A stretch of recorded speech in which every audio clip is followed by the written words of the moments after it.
Hey all you happy lost souls. This is going to be a pretty quick video, but rather interesting.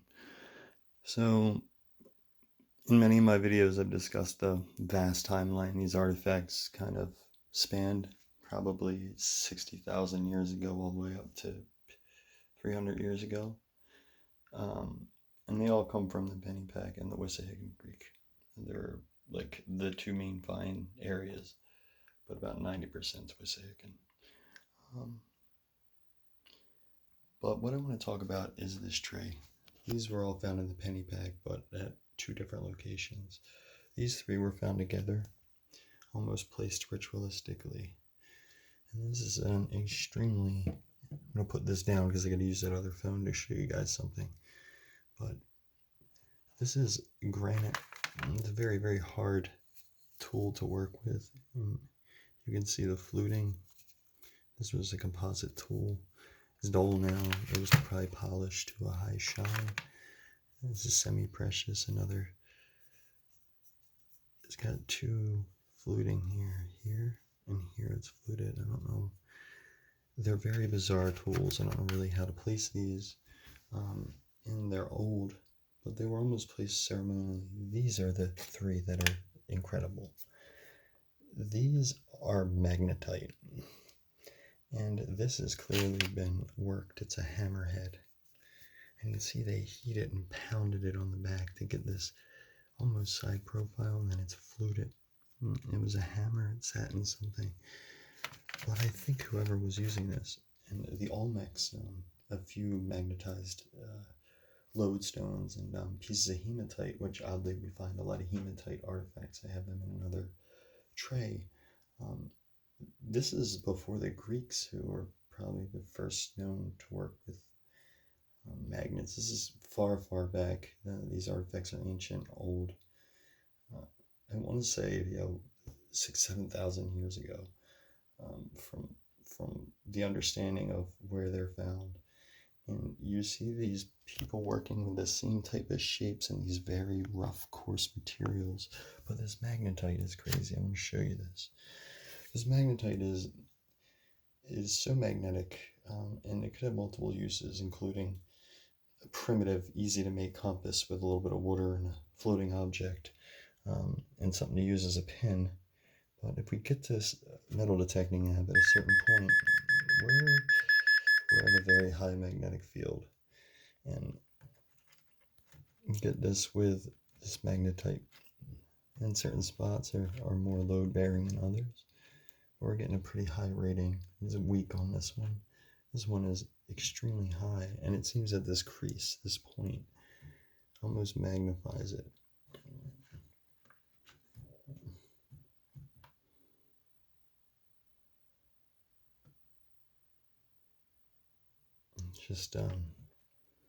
It's pretty baffling. This app is not the best, but let's get it away real quick. Let it reset. It's a normal.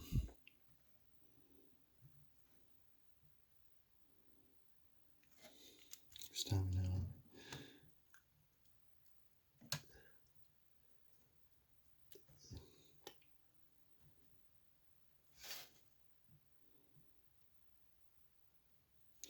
It's picking up too much of the stuff around it. Here, let me isolate it real quick. This thing, and the first time you get away from everything.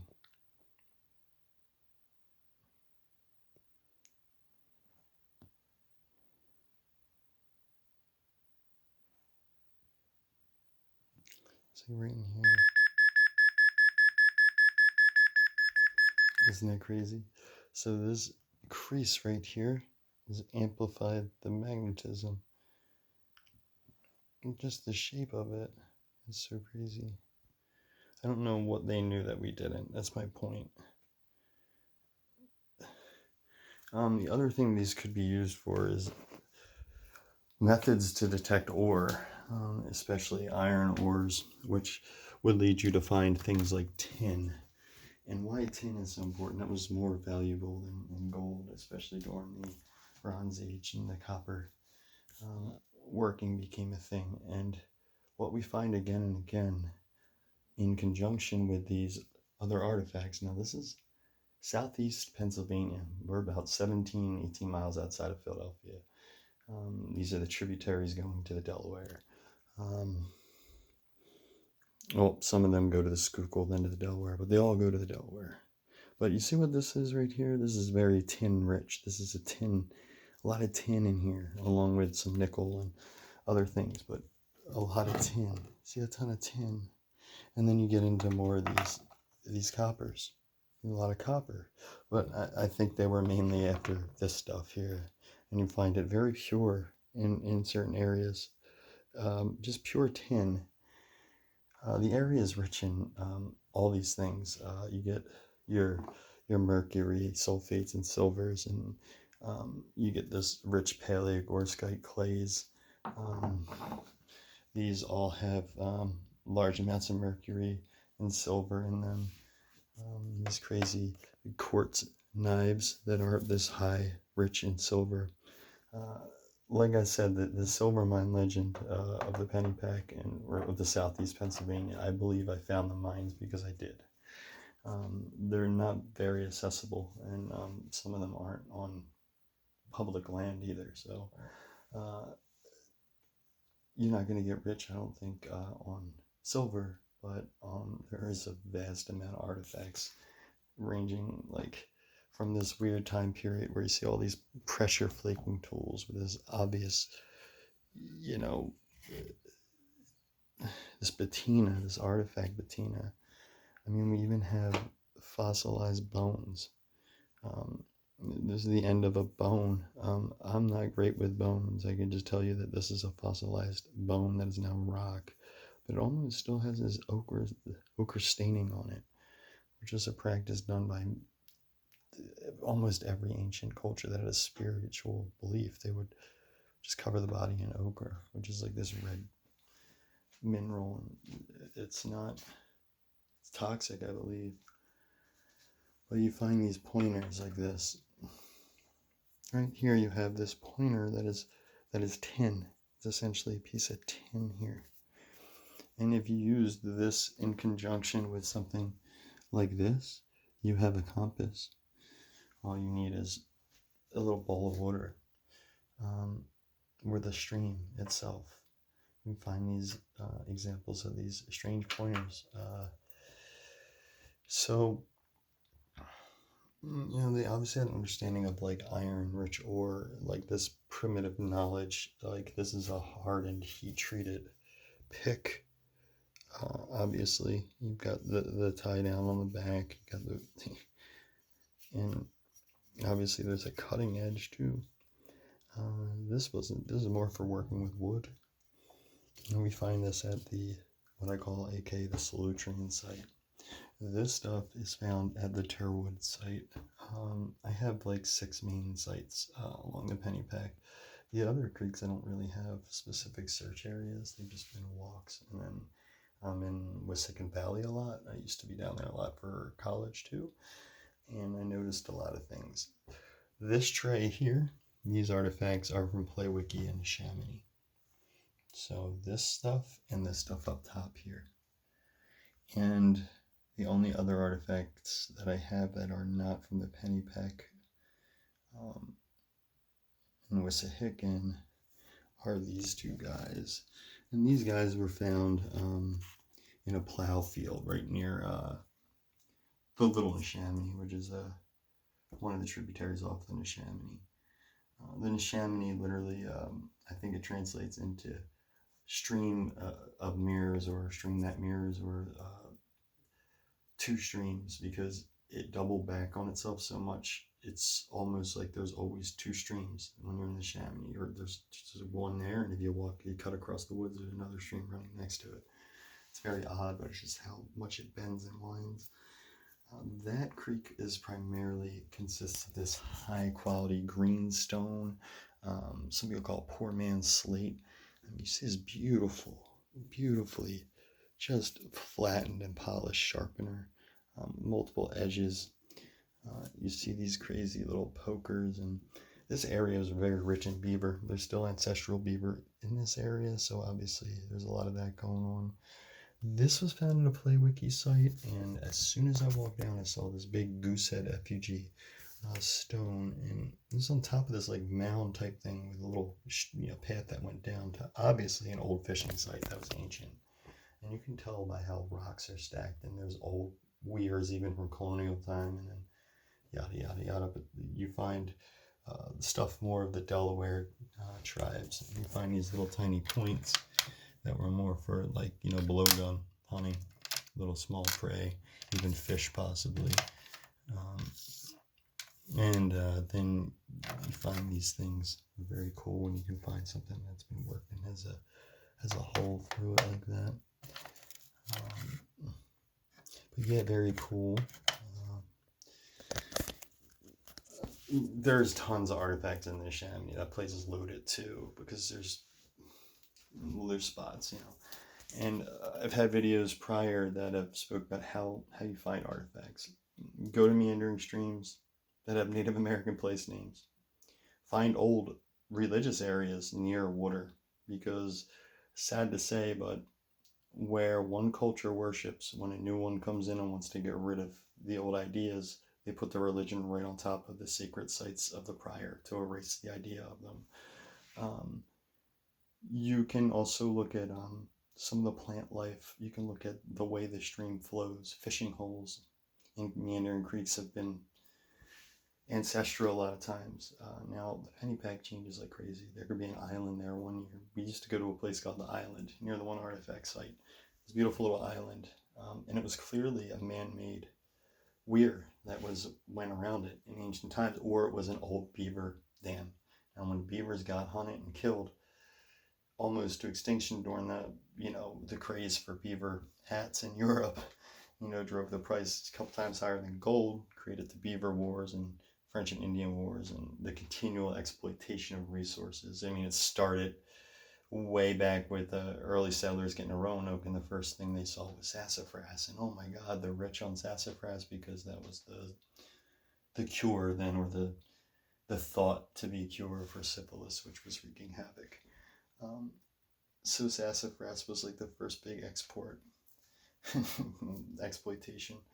Anyway, I digress. This is from a much older ancient time, and I really think this is associated with the people that build all these weird, crazy stone structures up the East Coast. I have seen some firsthand on private land up in, I guess you'd call it Towanda, that area of PA. Just these giant stone walls that went forever. Then these big dolems, 2 big stones with a flat stone on top, like chambers and stuff. And the explanation to me when I asked everybody up there the history of it, they said, oh, well, that's an ancient potato field. We have no idea who cleared the field to plant these potatoes. Nobody does. The other explanation was, well, when they put this power line in, they moved all these slabs. But there's no point to move the slabs. You're just putting power lines in. They're just stacked on top of a hill overlooking somebody's ancient crops. Now, this is very reminiscent to Proto-Celtic, the ancient people that built Stonehenge, and we know that's from around 5000 BC. The other cultures that made dolems and burial chambers and rock ring circles were the Aegeans, the Phoenicians and Sea people, originally thought to be the first people that really made these dolems and chambers and burial mounds of the giants and whatnot. No, they were only about 1200 to maybe at the latest 2500 BCE, whereas Stonehenge is obviously 5000 BC, and something was much older there prior. That was probably wood. There's a wooden henge and a Stonehenge. It seems this very Mother Earth, fertility Earth type culture is very subliminally druidic and druid something to it. I don't know what these weird chambers were used for. Everyone speculates they were root cellars or this, or that. I don't know, because I don't know why these walls run for miles, and we don't know really why. we don't know how the land looked back then and what they were doing, but I can say it was the same people that were in Stonehenge were on the east coast of North America at some point. This could go back to even something crazier. And if you listen to guys like Graham Hancock and Randall Carlson, you might have seen him on Joe Rogan. Randall Carlson is pretty much a closet genius with geology, and he kind of teamed up with Graham Hancock, who does the whole fingerprints of the gods, the whole believing there's this ancient advanced culture prior to when we think there was, and then we find things like Göbekli Tepe and Göbekli Tepe, yeah, I think that's how you say it, over near Turkey, and we're finding things that are 10,000 years old now that has archaeology saying, oh well, hunter-gatherers couldn't have really organized to do this, but we didn't think planning was around yet, and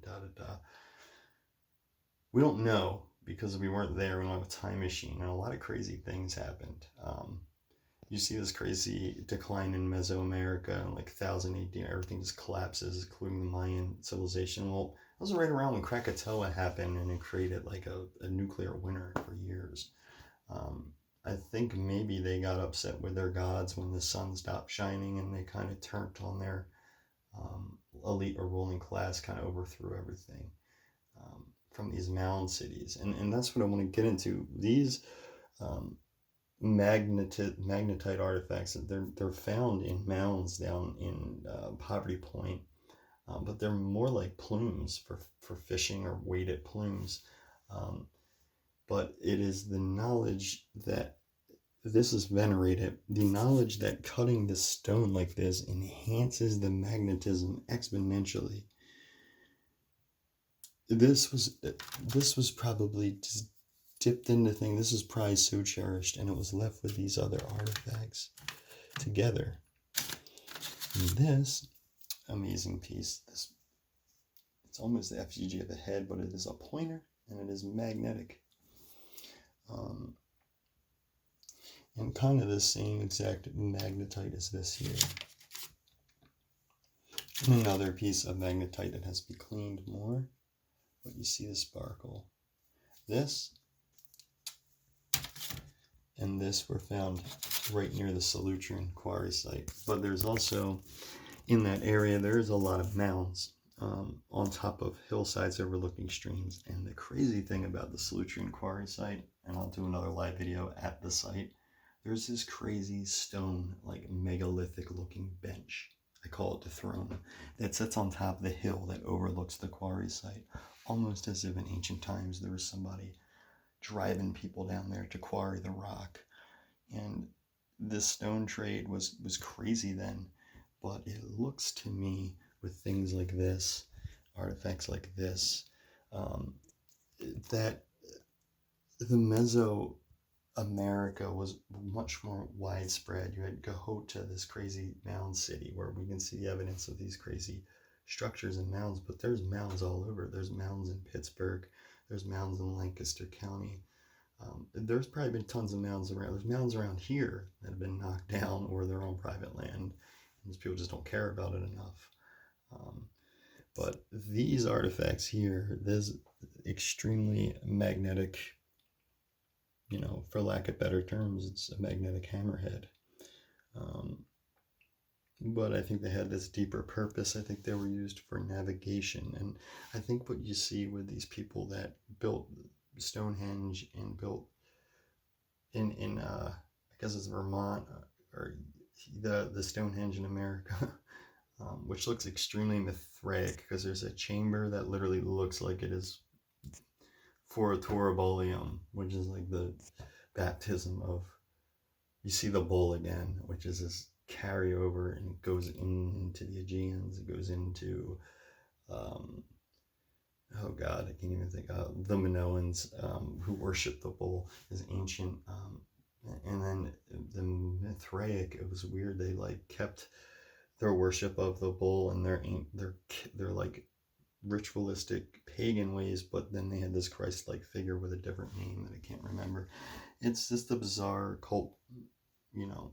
But the amount of clearing, building of these crazy stone walls all through New England, all through upper state PA, New York, even parts of Jersey, and these crazy dolmens and what are clearly burial chambers of some sort, or chambers from that same culture. There's cairns. But what I'm getting at is there was way too much work. You're talking about more stone, was 4 times more stone was moved and put in place than during the construction of the pyramids. So there had to be a vast amount of people. This wasn't. And if you really want to go down the rabbit hole, which I like to do, what could these stone chambers be if they're not root cellars, if they're not kilns, if they're not shelters? Well, there's a couple things. In ancient proto-Celtic, proto-Roman, when the Romans tried to invade, they came to find these massive hill forts with these giant stone structures on top of big hills, and that eventually turned into brocks, which eventually turned into castles.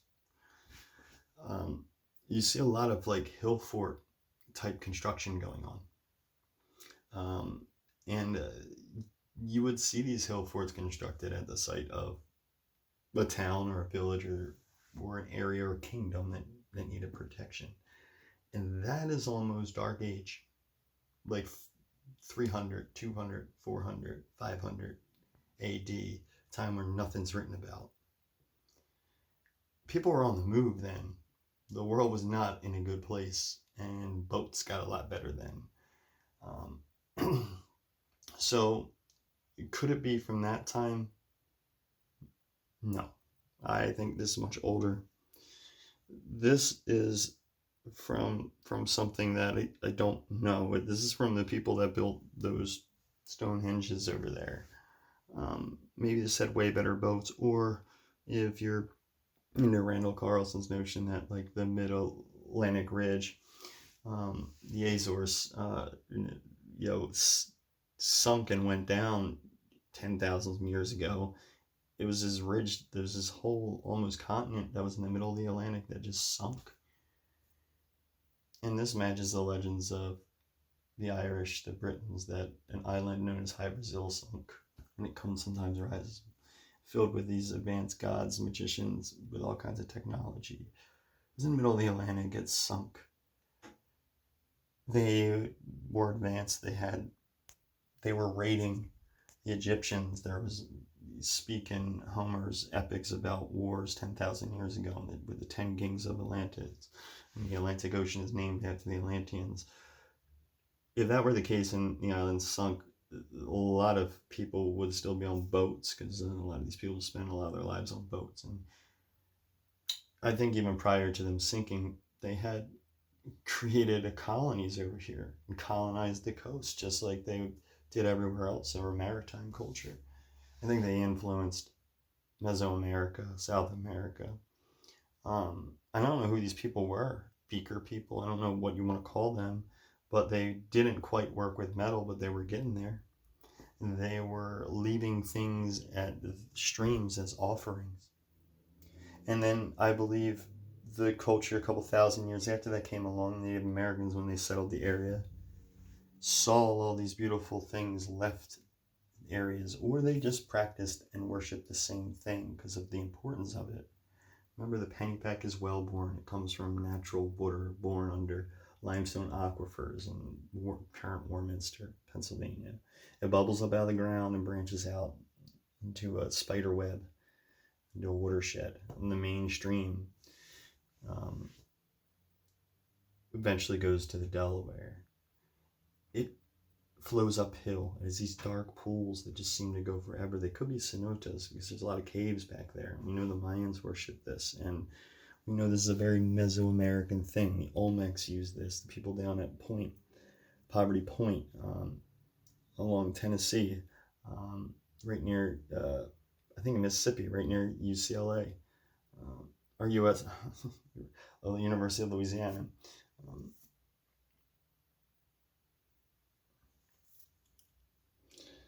So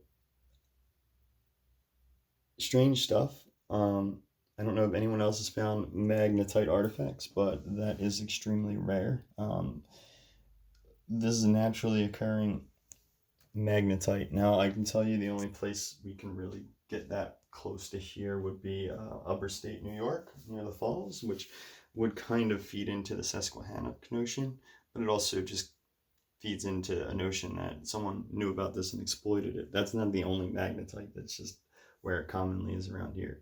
And the penny bag is so crazy, I'm sure there's some back there as well, naturally, because the mineralization and the geology is insane back there.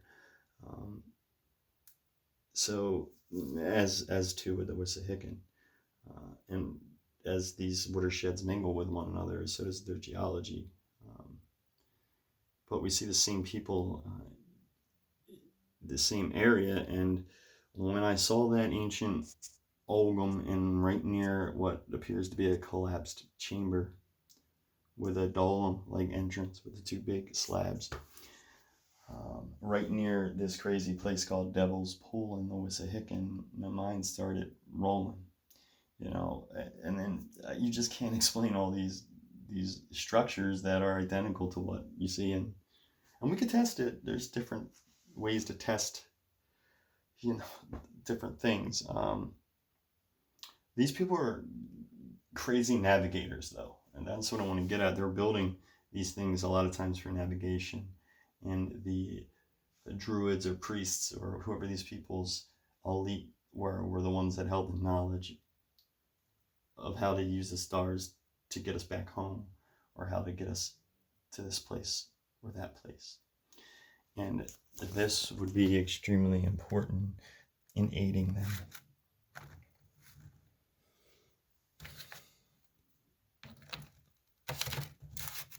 Now that there's multiple examples of actual worked magnetite, and this is a worked object shaped purposely, it almost looks like an effigy or bird head or something like that. Who knows, snake head, but obviously a pointer magnetic, and this is just a giant hammerhead that is extremely magnetic because it's magnetite. And this is like a rich, it's almost like got silver in it, but this is like a granite, a really beautiful quartzite, and once it's polished, you could hear how hard it is, almost like ceramic. But I believe these were polished to this high shine. They probably might have had some type of inscription on them or something, or that is where the tools were held in place by what was holding them in place. They were left purposely. And I'm going to have a whole segment on something called ghost trees. These crazy birch trees, bright white like skeletons, but planted at perfect areas along the creek, almost used as a navigation tool because you can see them so clearly. You have to get careful though, because these trees were often planted at driveways and also used to denote old property lines, so they could just be old colonial homes that were destroyed a long time ago. When you start finding daffodils and flowers that should be in a garden bed popping up in the middle of the woods, you kind of got to question how there might have been there's probably a garden here at someone's old house at some point a long time ago. As a metal detector tip, you can metal detect areas like that. Find old cellars and things like that. If you're into that kind of thing. I'm more into the rock stuff, but more into the whole mystery of why in this area is there continual activity in this area. They were after metal, and we know that because of all the metal in the area.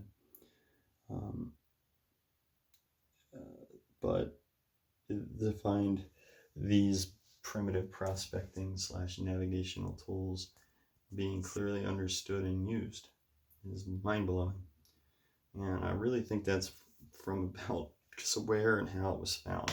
So it was under a root system that had kind of gotten pushed and pulled, but it was vaulted. It was left intact into this little cove almost that got washed out. Niche, artifactual niche. It was left and it was washed out, And when things get washed out like that and they're left together, they often get washed out together. This was like here, this was up here, and this I saw first, right by my feet. These I found in a different spot together. But same context, under the root system of one of these crazy, what I call ghost trees. Now these trees might be a couple hundred years old, but were they continually planted?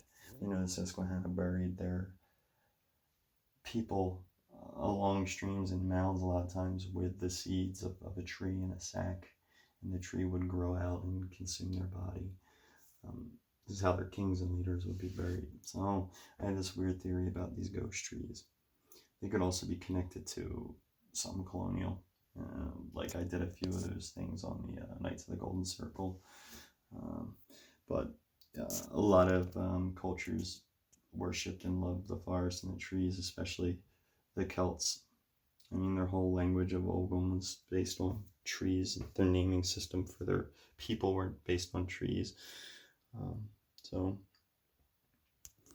But it's astonishing. But I don't really know. But I love y'all. Please subscribe. And starting to get through some of the pottery finds here. Some stuff more from like the Mississippi Valley, but then you got more of this like Mayan blue type stuff.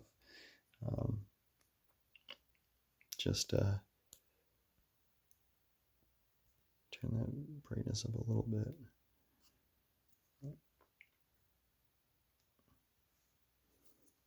It's just that shocking blue. You just don't see that on anything. Not like European or it's mezzo. I found this beautiful. I love when I find things that aren't finished. See, this arrowhead is completely flaked. The stem, it's bifacially flaked down. One side's flattened. This side isn't done yet.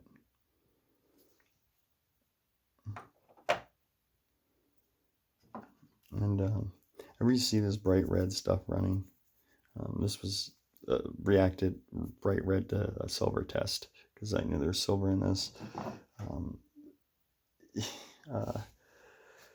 is found right near the mine site. Not mine, like as in silver mine, so don't get confused as to what I'm saying. I love when you find little artifacts like this.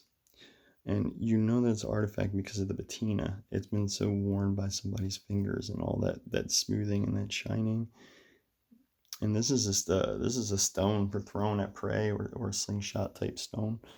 You find so many cool little artifact preforms back there for arrowheads. And here's a lodestone here. So this is a hematite based clay. It's probably very magnetic. This looks like a little hammer almost for really fine work. But it could also be another pointer for magnetic, for the compass. And this could